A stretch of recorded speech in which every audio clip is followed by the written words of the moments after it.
the next session is going to focus on Dharma. Interestingly, the first paper of the session is also again on Agni Purana. It is the topic is self-framing of Agni Purana and the helpfulness of that to civilization. It is by Srimati Papia Mitra. Papia ji is going to talk about this whole session is going to be how Puranas are going to be useful for civilization from various points of view. And Papia ji is going to talk about how Agni Puranas, the self-framing structure helps our civilization. Papia ji, over to you. Okay, first, my thanks to the good evening to everyone, and my thanks to the organizers for giving me this opportunity to present my vision of what I think the Puranas, and especially the Agni Purana, frames itself, how it projects itself to the world at large. So that is the title of my paper that you will see in the projection. I have just written Agni Purana self-framing, civilizational toolkit, rather like a sutra. The full name would be Self-Framing of Agni Purana, a guide to civilization. Now, anyone acquainted with Hinduism, even if he is a non-Hindu, also knows about the Puranas. The very name means that it is something old.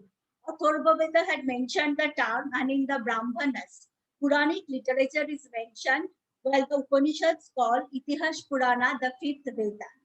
Now, PVK had opined that since various references make it obvious that from the later Vedic age, works called Puranas existed that were studied and recited by those that were engaged in solemn sacrifices like Ashwamedha, and that by the time of Apastamba and Gautama, some versions of the Puranas that are extant today had already come into existence. So the antiquity of Purana literature cannot be doubted.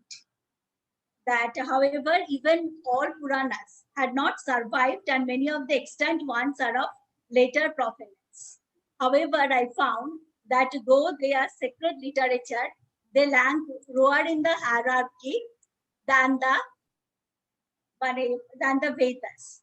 Aside from other reasons, like the antiquity and the greater beauty of the Vedas, one cause probably was due to the social class of the readers and the far larger audience of the Puranas. They were open to the lower castes and women to listen and learn from.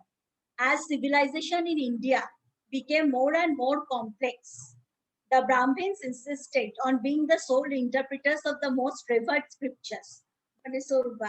So the Vedas are 4 in number only, and they are reserved for the priestly classes. But the Puranas are for the masses. As such, the Puranas are more popular and well known. But I think for the same reason, the Vedas number only 4, or from a traditional perspective, one Veda has been divided into 4 parts. But through the centuries, several Puranas came into existence. Through constant interaction with society, a Purana becomes a living entity, so that we cannot say that one version is true and another false.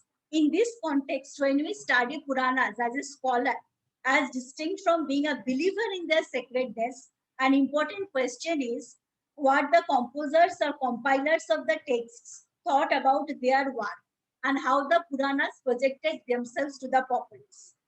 Now, the Puranas accepted the superiority of the Vedas and consequently do not contradict them in any way. But if they were just a simplified version of the latter, then they would have not appealed to a wider group. Instead, they also saw themselves as storehouses of knowledge, the wider knowledge categories. They dispensed divine wisdom, simplified salvation for masses and society. But they also tell us about history and other mundane objects.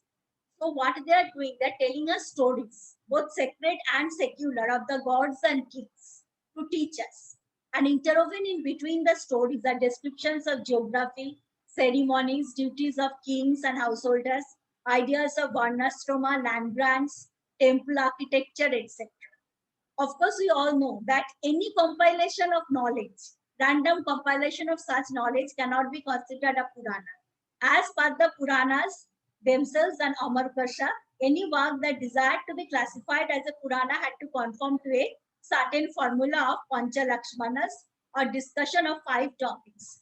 Sarga, the original creation of the world; Pratisharga, dissolution and recreation; Manavantras, the periods of various Manus; Vangsha, the genealogies of gods and rishis; Vamshacharita, account of royal dynasties including Surjavamshi and Chandravamshi kings.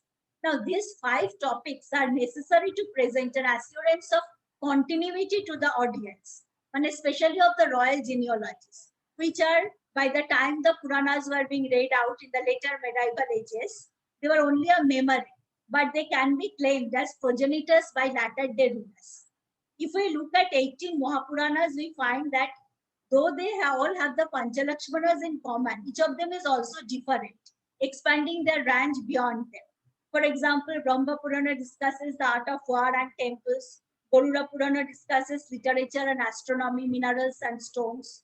While Bhagavad Purana, Linga Purana, and Markandeya Purana are the central religious texts of Vaishnavism, Shaivism, and Shaktism, respectively. Thus, every Purana is an autonomous text, distinct from others of the genre. And this is how they frame themselves as keepers of ancient wisdom and guides to dharma, which can give the same liberation to ordinary men as the Vedas can.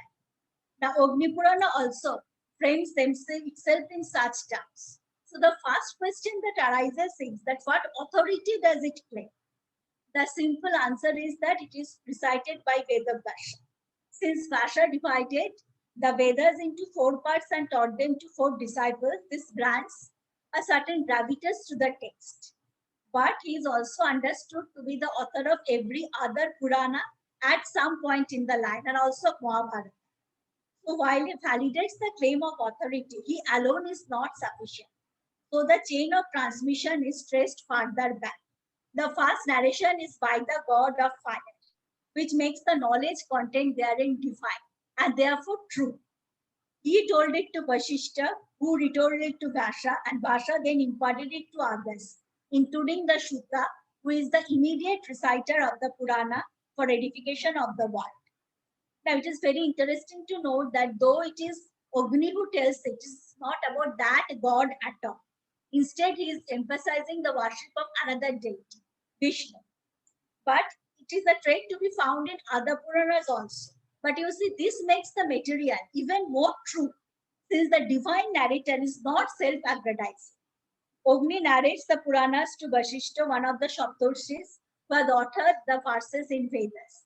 Vasishta retells it to Vyasa, and Vyasa to the Shuta. You see, the line of sages that connects it to the god, it makes the transmitted knowledge trustworthy, because the sages of Vedic law, it is impossible for such people to forget or to mislead. And the same argument applies to the Shuta, since by his profession he is incapable of mistaking the lore he had acquired. And in the last chapter, we learn that the original source is even more glorious. It is Vishnu who, in the form of destructive fire at the end of the world, taught this knowledge to Agni. And such a narrative framework is central to Agni Purana, positioning itself as a storehouse of divine knowledge, especially since what we have here is actually a late composition. When critics argue that extant Agni Purana is spurious and either the original Agneya Purana mentioned in other sacred literature has disappeared, or as per Professor Hazra, the genuine text saved itself by assuming the different title of Vahani Purana. But however, if you situate the Agni Purana within its own genre, it does not really matter, I think, that if a Purana was composed or compiled thousands of years ago, just a few centuries. When you see the contents of common property, they are not copyright. They are authentically antique because its knowledge comes from gods to sages, filled with Vyasa's praise as narrator via transmissions. The god said Shuta to ordinary people. This cannot go wrong. So the present text of Agni Purana can project itself to be as authentic as the Vedas themselves. Now, Agni Purana is somewhat different from the other Puranas in that it is actually an encyclopedia of all branches of knowledge in the known world. One of the subject matter we are told are of two kinds of knowledge, para and apara. The Panchalakshmanas are naturally present in detail, prefaced with the statement that Vishnu is their source. But there is this distinction between two types of knowledge that is making it really interesting. Vasishtha desires to gain knowledge of how we can cross the ocean of mundane existence by knowing the quintessence of which knowledge one becomes omniscient. Usually such question evokes a spiritual response. But however, Agni just ranges further. He will impart Paravidya or superior knowledge, that is the knowledge of Brahman, which is what Vasishtha actually wanted to know. Included in it are stories of various avatars of Vishnu, including Buddha and the future Kalki. But he will also impart knowledge about Aparavidya or inferior knowledge. They consist of Rig Veda, Yajur Veda, Sham Veda, Atharva Veda, 6 supplementary texts, that is Shikha, Kalpa, Vakarana, Nirukta, movement of luminary bodies, Chandavidhan, Mimamsha, Dharmashastra, Purana, Naya, Vaidya, Gandharva, and Arthashastra. In other words, all the schools of study that were current at that time and are known texts of the room will be discussed, as well as theology. And you see, though at the beginning, Ogri and Vasishtha just names those systems, and they are not interpreted rigidly. They run through a gamut of topics.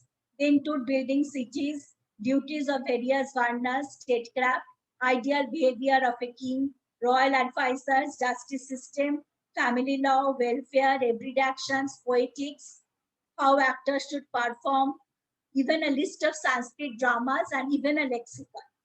The god thus intends to teach secular knowledge even though it has not been asked for.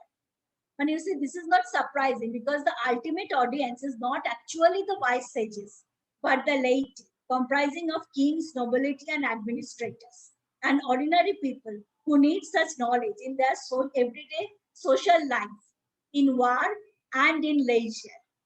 So you can see, but every test tube kind of represents one kind of knowledge that anyone can use, and nor are what is called inferior religious topics neglected.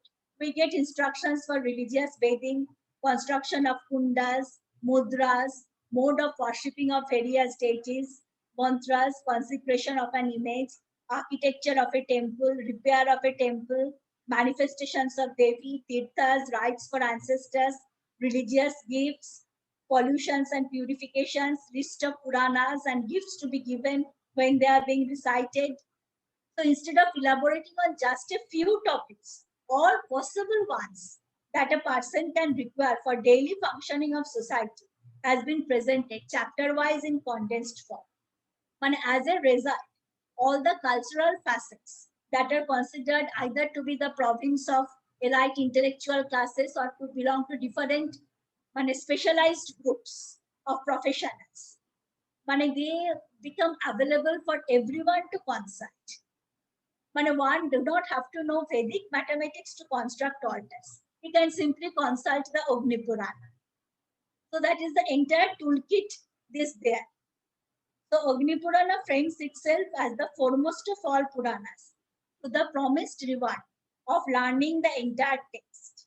Listening to it is more meritorious than gift giving, sacrificial rites, pilgrimages, etc. Anyone reciting or hearing the text or causing it to be written and recited would be free from all sins and gain moksha. It thus empowers hearers and speakers alike. But as we have seen, secular knowledge has also been incorporated and its rewards are correspondingly material. By reading it, worldly misfortunes can be averted. A Brahmin would gain knowledge of Vedas, a Kshatriya kingship, a Vaishya wealth, and a Shudra health. A copy of Agni Purana in a house prevents difficulties, theft, miscarriages. Those who desire wealth would gain a fortune, those progeny would have children, and those power would be kings. Now a question might be asked that why are such mundane things given such importance? The probable answer is that the Grihastha householder is central to the social order and upholds the cosmic order as well. Therefore, they need to learn such things as well as liberation. Now, Vasishtha justifies trying the transcendent with the mundane by declaring that in order to understand Hori properly and get liberation, all knowledge must be known, including what should be considered as proper. Thus, a man who listens to it is promised both full enjoyment of this world as well as final release from it. After all, we do not really need anything in life, so Vipurana can become the ultimate knowledge system of society. So, in conclusion, the Purana popularized the teachings of various branches of study, both metaphysical and mundane. That is why Agni tells Vasishtha that this Purana will bring both bhakti and mukti. So a listener can rely on the text to provide him with whatever he needs, to the exclusion of other texts. So doing this, it becomes a source of all dharmas it can find in society or in the afterworld. So it is a kind of toolkit. So it is reasonable to conclude that Purana presents itself as a complete toolkit of civilization. And I think that is how we, the readers, should also understand. Thank you.